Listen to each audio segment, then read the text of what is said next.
मानसकार दर्शन करा रहे हैं। कुछ देर के बाद जब निषाद राज साथ में है, निषाद राज ने भगवान को प्रणाम किया और कह दिया महाराज पूरा समाज साथ में आया है। भगवान यहाँ श्री जानकी के पास शत्रुघ्न को छोड़ करके और कुछ दूर पर पूरा समाज रुका है अयोध्या का, यहाँ तक भगवान आए हैं भरत जी के, निषाद के, शत्रुघ्न के, लक्ष्मण जी के साथ। और यहाँ सारा समाज, सारे अयोध्यावासी खड़े हैं, माताएं खड़ी हैं, गुरुदेव खड़े हैं। श्री भरत जी यहाँ भगवान के करीब खड़े हैं। सबसे पहला प्रणाम भगवान ने आज भगवती कैकेयी को किया, माता कैकेयी को। सारा समाज जिसे दोष दे रहा था उस कैकेयी को पहला प्रणाम श्री भगवान ने किया। बाद में कौशल्या जी को प्रणाम किया, सुमित्रा जी को प्रणाम किया, गुरुदेव को प्रणाम किया और सबको लेकर के सारे समाज सहित आए हैं अपनी कुटिया पर। यहाँ सबके मन में बस एक ही उत्सुकता है, क्या भगवान लौट कर जाएंगे, क्या भगवान भरत के भाव को रखेंगे। कुछ दिन यहाँ ऐसे ही व्यतीत हो गए, कोई कुछ कह नहीं पा रहा है, ना तो भगवान संकोच में कुछ बोल रहे हैं, ना भरत कुछ बोल रहे हैं। जनक महाराज का भी पूरा समाज यहाँ चित्रकूट पर आया है। आज जब जनक महाराज भी आ गए तो एक दिन की घटना भरत जी मन में सोच रहे हैं, कैसे होगा, कैसे भगवान लौट करके जाएंगे, कैसे संयोग बनेगा, क्या करूं। कहीं विद होए राम अभिषेक को, कैसे राम जी का अभिषेक होगा। रात्रि में बड़ा सोचा पर कुछ समझ नहीं आया तो भरत जी रात्रि में ही गुरुदेव वशिष्ठ जी का जहाँ शिविर लगाए है वहाँ आए, गुरुदेव के चरणों में बैठे। गुरुदेव मुझे कुछ समझ नहीं आ रहा कि क्या करना है, कैसे भगवान को वापस लेकर के जाऊँ, क्या आप कोई उपाय बता सकते हैं। गुरुदेव ने कह दिया भरत जी एक उपाय है, पर उसमें भी मैं पूरी तरीके से ये नहीं कह सकता कि फिर भी राम लौट जाएंगे, पर हाँ संभावित एक उपाय है।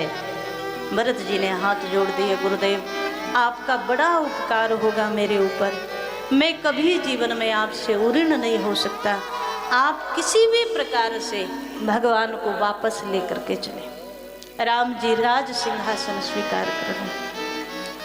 गुरुदेव वशिष्ठ जी जब भरत के प्रेम को देखते हैं तो ब्रह्मा के मानस पुत्र वशिष्ठ जी महाराज की बुद्धि भी भरत के प्रेम में डूबने लगती है। भरत, मैंने कहा कि मैं केवल एक संभावना बता रहा हूँ। भरत जी बोले आप बताएं।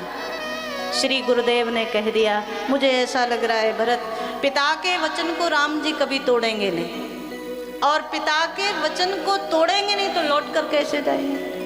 हाँ ऐसा हो सकता है कि तुम दोनों भाई, तुम और शत्रुघ्न पिता के वचन को निभा करके वन में रहना स्वीकार कर लो, तो हम सब लोग मिल करके राम से कहें कि वो लौट करके अयोध्या में चले जाएं।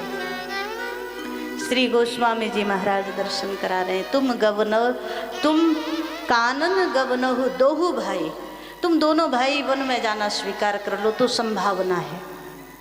श्री भरत इतने प्रसन्न बने हैं, गुरुदेव के चरणों में बारंबार प्रणाम किया। गुरुदेव आपने जो वाक्य कहे, यदि यही संभावना है तो मैं आपको आश्वस्त करूं, मैं जीवन भर वन में रहने के लिए तैयार हूं, मेरे भगवान लौट करके चले जाएंगे, जानकी सहित भगवान लौट जाएं, मैं जीवन भर वन में रहूँगा, 14 वर्ष नहीं आजीवन वन में रहूँगा। गुरुदेव ने कहा भरत हम संभावना व्यक्त कर रहे हैं, प्रयास कर सकते हैं। दूसरा दिन हुआ, चित्रकूट पर सभा का आयोजन किया गया। जब आज सभा में सब विराजमान हुए, निर्णय होना है क्या भगवान चित्रकूट में ही वन में ही रहेंगे या लौट कर जाएंगे। श्री भरत बैठे हैं, गुरुदेव बैठे हैं, राज ऋषि जनक बैठे हैं, माताएं बैठी हैं, दोनों समाज अवधपुर का और जनकपुर का सब समाज बैठा है।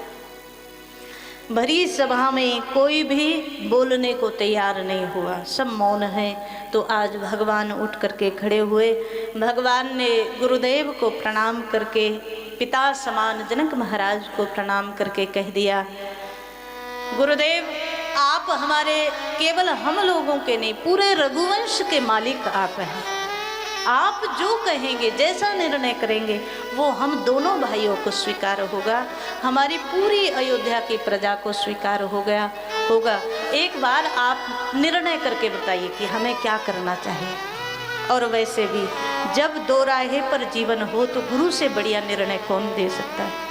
आप कहिए, मुझे लौटना है, मुझे वन में रहना है, मुझे पिता का वचन निभाना है अथवा नहीं, आप जो कहें।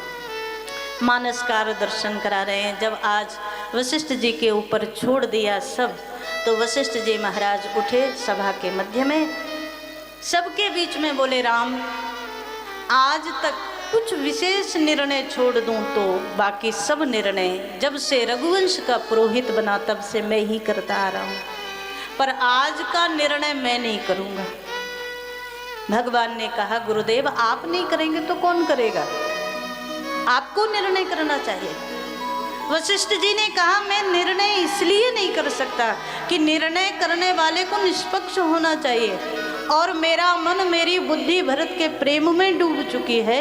मैं अगर निर्णय करूंगा तो भरत का पक्ष रखूंगा, भरत के पक्ष में निर्णय जाएगा, निष्पक्ष निर्णय नहीं कर सकता, इसलिए आज का निर्णय मैं नहीं करूंगा। सोचो, जिस सभा में ब्रह्मा के मानस पुत्र परम ज्ञानी ब्रह्म ऋषि वशिष्ठ जी महाराज मौन हो गए, उस सभा में कौन बोले, सब मौन बैठे हैं। एक बार भगवान ने जनक महाराज की ओर देखा, जनक जी तो एक शब्द भी बोले नहीं, बस हाथ जोड़ लिए कि जिस सभा में वशिष्ठ जी महाराज कोई निर्णय नहीं कर सकते, मैं क्या निर्णय करूंगा।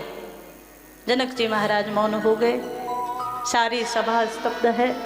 उस समय श्री भगवान को लगा कि अब जब कोई नहीं बोल रहा है तो भरत के लिए कह दिया, भरत देख, भरी सभा में मैं सबके सामने स्पष्ट रूप से कहूं, चित्रकूट की भूमि में भगवान बोले हैं, भरत भैया, यद्यपि तो पिता के वचन को तोड़ने में मुझे सबसे ज्यादा कष्ट होगा, भगवान स्पष्ट बोले, लेकिन भरत भैया इसी सभा में मैं ये भी घोषणा करता हूँ कि तुम्हारे मन की बात जो होगी, तुम जो मुझे कहोगे मैं उसे अवश्य पालन करूँगा।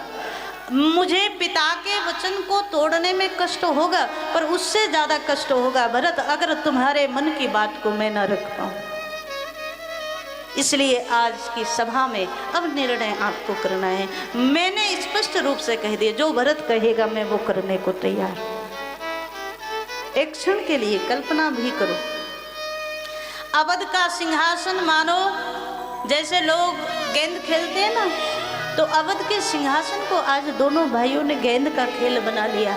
राम जी भरत जी के पाले में डाल देते हैं और भरत जी राम जी के पाले में। मानसकार कहते हैं, चित्रकूट की भूमि में भरत खड़े हुए, गुरुदेव को प्रणाम किया, स्वयं परमात्मा को राम जी को प्रणाम किया, और आज भरत पूरी भरी सभा में गदगद भाव से बोले, जिस सभा में गुरुदेव बैठे हों, जिस सभा में मेरे परमात्मा मेरे परमेश्वर भगवान बैठे हों, जिस सभा में राज ऋषि जनक बैठे हों, और वहाँ मुझसे कहा जाए कि निर्णय करो, तो मैं क्या निर्णय कर सकता हूँ। वहाँ मुझे बोलने के लिए कहा जाए, मैं तो परमात्मा के दासानुदास हूँ, दासों का भी दास हूँ, मैं तो आदेश का पालन करने वाला हूँ, निर्णय करने का अधिकार मुझ में कहाँ। भगवान बोले, भरत जो तेरा भाव है वो कह। और तब श्री भरत ने अपना भाव निवेदन किया और स्पष्ट किया कि मैं केवल आपको, आपकी जिसमें रुचि हो करना तो वो है, लेकिन मैं अपना भाव आपके चरणों में निवेदन कर दूं। क्या? तो भरत बोले हैं, सानुज पठिए मोहि बन, या तो पिता के वचन को निभाने के लिए मैं और मेरा अनुज श्री शत्रुघ्न जी, हम दोनों 14 वर्ष के लिए वन में जाने को तैयार हैं। आप लौट करके श्री धाम अवध के लिए चले जाएं। भरत जी ने एक बात कही, श्री भगवान ने इसके बाद कोई उत्तर नहीं दिया। राम जी मौन है। श्री भरत जी बोले, नतर फेरिये बंधु दो नाथ चलो मैं साथ। दूसरी बात कही, यदि आप आप ये हट करें कि मैं ही पिता के वचन को निभाने के लिए वन में रहूँगा, तो फिर मेरी एक विनय स्वीकार कर लीजिए, मेरी एक प्रार्थना मान लीजिए, लक्ष्मण को वापस कर दीजिए, मैं आपके साथ 14 वर्ष वन में रहकर सेवा करूँगा। भगवान इस पर भी कुछ नहीं बोले। श्री भरत जी ने तीसरी बात कही, हम तीनों भाई, मैं, लक्ष्मण, शत्रुघ्न, तीनों भाई मिल करके पिता के वचन को पूरी निष्ठा से पूर्ण करेंगे। आप लौट करके श्री जानकी के सहित अवध में लौट जाइए।